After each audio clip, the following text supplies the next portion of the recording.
Hello everyone, Brian here. As with many things in life, it's important to set goals and also to set yourself up for success. In other words, to find the path of least resistance to achieving your goals. One of the goals for the garden this year is to get better at succession planting. And that's the idea where I would grow a staple crop, grow just enough for my use, and then as that plant grows, to grow another succession of that plant, so that when this matures and we use it up and this will be ready, and so on and so forth. One of the things that makes it difficult to achieve that, as I've observed in the past, is when I direct sow plants, they are either they're most of the times mowed down by pill bugs just as they sprout. To counter that, I would sow the plants in starter pots, and sometimes, or many times, it's a very time-consuming, energy-consuming task, and sometimes a little bit mentally draining to even think about. So I don't do a lot of the sowing when I need to. So there's the mixing of the soil part. That takes a little bit of time. Getting that soil in the pots. Since the pots are a little bit bigger, I need to mix a good amount. And then once the plant grows in that pot, just transplanting it, sometimes getting it out of the pot is a little bit tedious. So with egg cartons lying around, I thought I'd try them again. I tried them in the past. One of the things I ran into was that the soil will dry out because the cardboard in the egg carton will just absorb all the moisture from it, and that didn't work out very well. Borrowing the idea from the Jiffy starter pots, which is mostly, if not all, peat, from that we're revisiting the egg carton method, and it's turning out to be working well. And today I'll be transplanting the starter plants and finding out once and for all how it's working, and we'll discover that together. The really cool thing about this is the amount of interest it has drawn. So I really am happy that hopefully this can apply for other people, and hopefully you can borrow from this and apply it to your growing conditions. So let's go and transplant our seedlings into our bed behind us.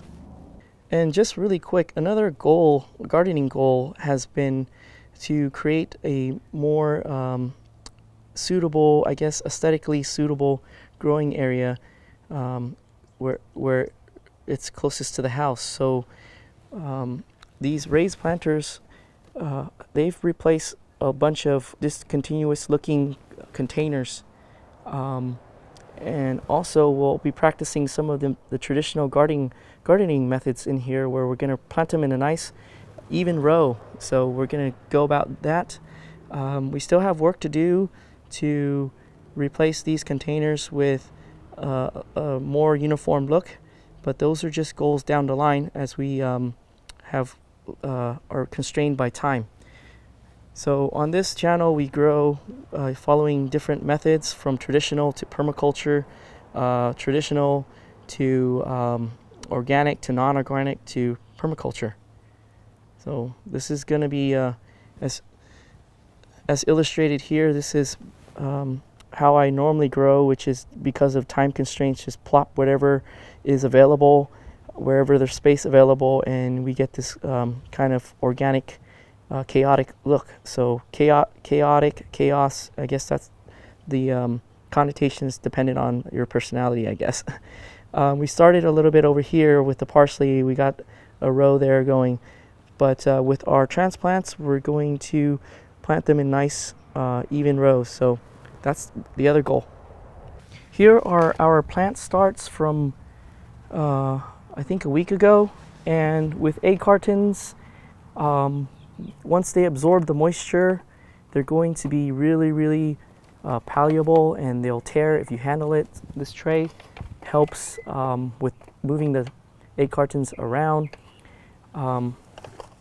so we'll be super gentle and take them out of the tray. We have here half Chinese kale, and half bok choy or pak choy, depending on which language you want to pronounce this plant from. Bok choy is Cantonese, pak choy I believe is Mandarin. The true leaves are starting to show, and that's how we're able to distinguish between the two types of plants here. They're in the Brassica family, so their initial leaves are going to look the same. Let's see, the other thing that I've done in the past is that I have been too generous with plants. I had trouble thinning them out, and what I would do is I would spend a lot of energy while not knowing that I spend the energy to transplant these out, and in doing so I end up expending my energy. At the same time, I'm planting plants that are not very vigorous, in their that are not very healthy, and then they end up not growing into big healthy plants for me. So this year it's no more Mr. Nice Guy. We're going to pick the robust plants and plant them. When seeds are sown closely together, just be mindful when pulling them apart that you may harm the other plant. So you can pinch them off this way or get a pair of scissors and snip them out. So that's what I'm going to do with these plants here. We're going to pinch them out, pick the healthy looking ones, and just kind of turn our heads and look the other way. I know this is going to be difficult to do for many of you guys, and probably difficult for you guys to watch, but this year I need to have be mindful of my energy. Okay, so here we're going to begin transplanting our pak choy or bok choy. I'll use bok choy. I'll try to just stay with one pronunciation, and I'll use bok choy. When I transplant, or when I sow the seeds, I like to try to imagine how big the plants will get, or how big I want the plants to get before I harvest it, and I space them accordingly. So I actually use my hands to visually assist me. So I expect these pak choys to get about this big. So that's one plant here, 2, 3, 4. So in this space we can fit about 4 plants. Okay, here's the moment of truth to see how these tear off. It's going to be it's looking to be good. It's super easy to just pull them apart. Whereas the other containers, I gotta tap them out. Sometimes they're stuck because the soil's not compacted, and then we damage the roots. So this is looking good. We can see I'm having trouble finding some roots here. One of the things that we're trying to figure out together with the viewers is how soft the cardboard is, and whether the plants can break through the cardboard. I guess it will be dependent on your plant. So with these brassicas, the roots are very they're not strong enough to break through this egg carton cardboard. So what we can do is we can easily, since it's soft, we can pinch off the bottom, and I'm just gonna play it safe and just pull it off.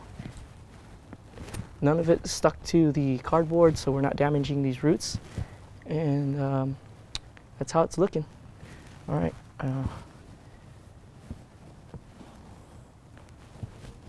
So I like to also face the leaves accordingly. So our sun's coming this way. The first true leaves are looking like this, so I like to face them this way so that they can get as much sun as possible. Whereas this way, if you can see all the shadow here. So it's something that I like to do. So that's one plant there, and then we can put another one here. Why don't we do this? Why don't we move this here, and as an experiment, we'll leave this in the carton. The hypothesis is that, well, this is a nice robust one. We'll pull this one here. The hypothesis is that this might, the plant might be stunted if it's in here because its roots aren't going to be able to get out. So we'll put that there, and we'll check on it later on together, and the rest we'll go ahead and we'll just transplant them into our raised bed here.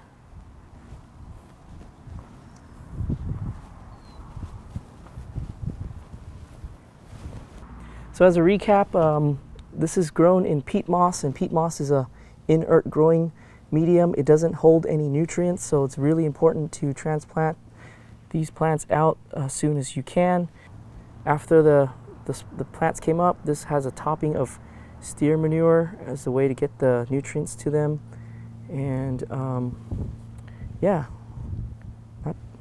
that's pretty much it. Just okay, so we have 1, 2, 3, 4, 5 plants there. Do another row here.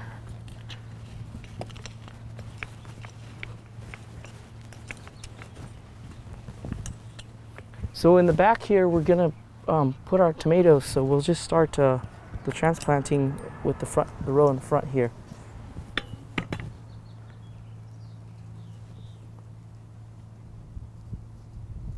And the leftover cardboard, I suppose we can move it to the compost bin.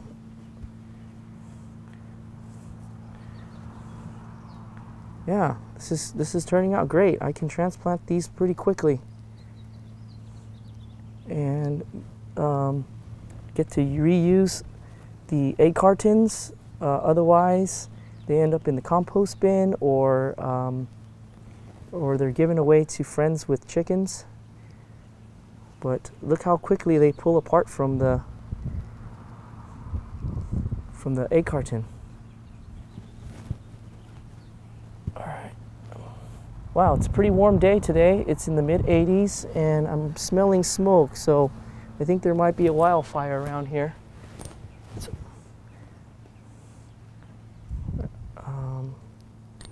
that's going to be perfect. Yeah, that's going to be perfect. We're going to have space left over for our indeterminate pole tomatoes that are growing back there. Okay, so we'll do the Chinese kale next. In hindsight, I should have planted the Chinese kale over here because of the way the light hits. These guys are going to grow tall, and they're going to block out some of the light, but that's okay. The pak choi doesn't need too much light. And then we'll just plant. Let's see, we'll plant a couple rows. Maybe we'll plant them. I think we're going to plant these elsewhere because we're going to need this space here for tomatoes later on, and these are going to take a little bit longer to grow. So I won't be doing that with you today in the interest of time. It looks like it's working. So let me show you the first step of the egg carton method.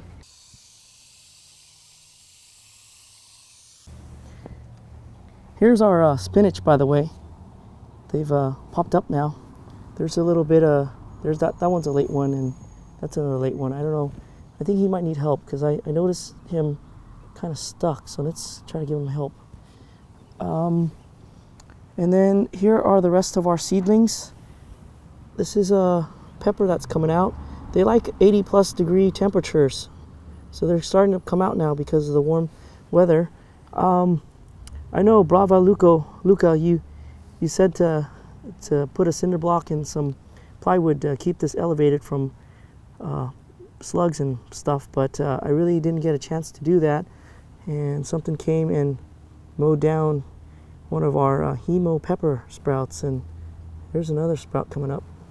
Hopefully, I didn't see any slug trails, so hopefully it's not a cutworm. Sometimes when cutworms are really young, they're really hard to locate, and you have to wait until they're big enough to find them. Even in this little square here, sometimes hard to find. Here's our tomatoes, and so here's our Black Prince tomatoes. Look how well they're doing. These These are seeds that we saved from last year. These are fresh seeds. Look at the difference between seeds that we grow, seeds from plants that we grow ourselves. So once again, we're going to pick the more robust plants and thin them out. This is really hard to do, but it's going to be better for everyone all around. Okay, there's 2 here. I sowed a extra Cherokee purple tomatoes. I always plan to give away tomatoes that people will enjoy growing, and I think Cherokee purple is one of them. I usually give them to my parent-in-laws and also to my mom. So I have 2 for myself and one other healthy one. This one's okay. I'm gonna sow some more to give away, including the Black Prince. Those are some unique tomatoes that I know people enjoy. But I came here to talk once again about setting yourself up for success and explain to you my situation with starting seeds. So I have these starter packs, and compared to egg cartons, they require more growing medium. There's pros and cons to that. With the larger cells, they hold more soil, which means you can keep your plants in them longer. With the egg cartons, you gotta transplant them right away. So depending on the application, use the proper method, I would say. So for succession planting, this is going to be perfect. We're going to do sowing and quick transplants. For plant starts like these tomatoes, it's actually better that they stay in these containers and grow, because they're going to take a little bit longer to develop before we transplant.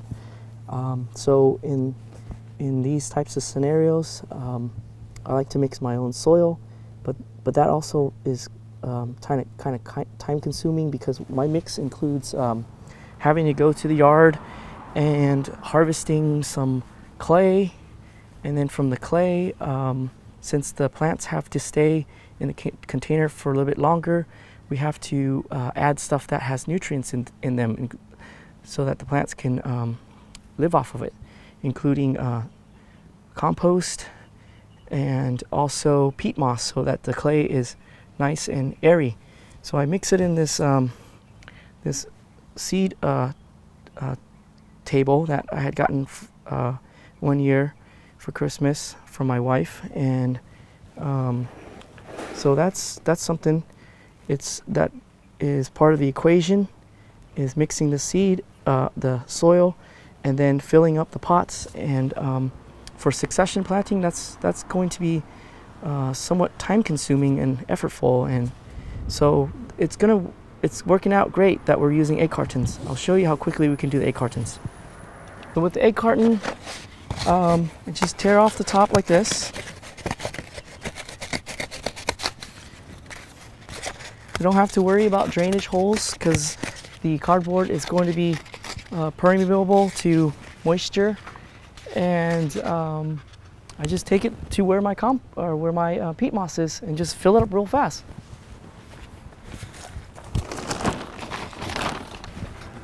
Take this peat moss and just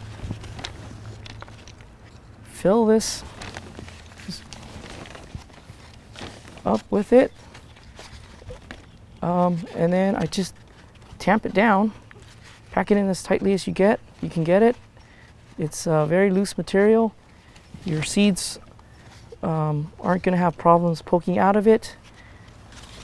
Just shake some of this off, and so you just tamp it down. Normally what happens is, if I have 2 egg cartons, I use the other egg carton to tamp down this peat moss here. So once you have it tamped down, it's pretty quick to do. You take your seeds and just sprinkle them in here. Take some more compost, I always call this compost, peat moss, sprinkle it on top like this. and then you put it in the, you can put it in the aluminum tray or any tray you have, and water it, or you can even just pour water onto the tray. The water will absorb into the cardboard, and you're good to go from there. And if you have a tray with a lid, even better, to keep all the moisture in there. So it looks like egg cartons and peat moss is going to be the ticket to the goal of succession planting. We've got another 12 pak choi plants planted, or the seeds sowed, and as these guys grow up, and we'll go, and I guess it'll be about a week later before these guys will be ready to transplant, and we'll transplant them probably elsewhere in the yard. And one of the illustrations from today is also to give things another look from a different angle. Where egg cartons didn't work in the past, with a new angle and a revisit, it looks like we'll be able to use them after all in our gardening. And the other thing is that it's also been fun to bounce ideas off of you guys. And that's what I enjoy about YouTube and sharing these things, is to provide ideas and also to get back ideas. So thanks to everyone for following along and for the conversation. I enjoy it all the time. And I guess I'll see you in the next one.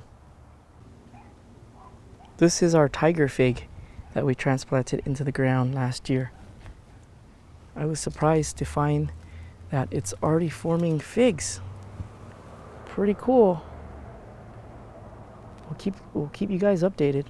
We got 2 there, and then you can see little tiny figs on here too. The little tiny nubs there, those are figs. Yeah. We got some leaves. The leaves are supposed to be variegated as well, but very, very exciting. It's still a twig to me. Hopefully it'll grow lots this year.